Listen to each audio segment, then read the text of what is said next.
पूरा देश दुखी है कि एक ऐसे बहादुर जाबाज बिटिया कर्नल सोफिया कुरैशी ने पूरे देश का मान सम्मान बढ़ाया और पाकिस्तान के छक्के छुड़ा दिए। आज उस बिटिया का अपमान भारतीय जनता पार्टी के मंत्री विजय शाह मध्य प्रदेश के हैं, उनके द्वारा किया जा रहा है। ये केवल सोफिया का विरोध नहीं है, ये पूरी नारी का अपमान है, ये सेना का अपमान है, देश के 140 करोड़ जनता का अपमान किया है भाजपा ने। मैं मोदी जी जो देशभक्त बनते हैं उनसे मेरा निवेदन है कि तत्काल ऐसे मंत्री को बर्खास्त करें और देशद्रोह का मुकदमा उनके ऊपर कायम करें। निश्चित तौर से उस पर कड़ी से कड़ी कार्रवाई होनी चाहिए, क्योंकि ये पूरे सेना का और देश का अपमान किया, नारी शक्ति का अपमान किया है। जो सिचुएशन है भारत और पाकिस्तान का, उसमें जिस तरीके से अमेरिका के इंटरफेरेंस के बाद चीज़ें सीज़फायर हुआ, उसके बाद भी उल्लंघन हुआ और प्रधानमंत्री जी का कल 8 बजे एक संबोधन भी हुआ देश में।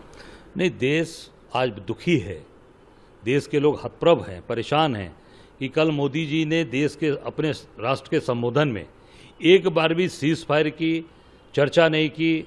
राष्ट्रपति अमेरिका डोनाल्ड ट्रंप के द्वारा सीज फायर की घोषणा की जाती है, उसके बारे में देश उनके मुखारबिंद से सुनना चाहता था, जानना चाहता था कि मोदी जी इस सीज फायर के बारे में बोलेंगे, पर कहीं पर भी एक शब्द उन्होंने नहीं लिया, एक शब्द भी नहीं बोला। और पूरा देश आज दुखी है, परेशान है, हतप्रभ है कि आज इस देश को चला कौन रहा है, नरेंद्र मोदी जी चला रहे हैं या डोनाल्ड ट्रंप चला रहे हैं। इससे देश के लोग बहुत ही दुखी हैं, परेशान हैं। और कल ये देश उनके मुखारबिंद से सुनना चाहता था, इस बारे में मोदी जी ने एक शब्द भी नहीं बोला। बल्कि यहाँ तक डोनाल्ड ट्रंप ने कहा कि अगर समझौता आप सीज फायर नहीं करोगे तो आपके सारे व्यापार बंद होंगे।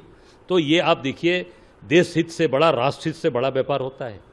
आम जनता की जहाँ हित की बात है, देश के हित की बात है, देश की संप्रभुता की बात है, देश की एकता की बात है, देश की मजबूती की बात है, वहाँ आप उसको व्यापार से अगर केवल जोड़कर देखेंगे तो मैं समझता हूँ कि ये पूरी तरीके से देश का अपमान है और देश पूरी तरीके से आज अपने आप को बहुत ही चिंतित और बहुत ही व्यथित महसूस कर रहा है।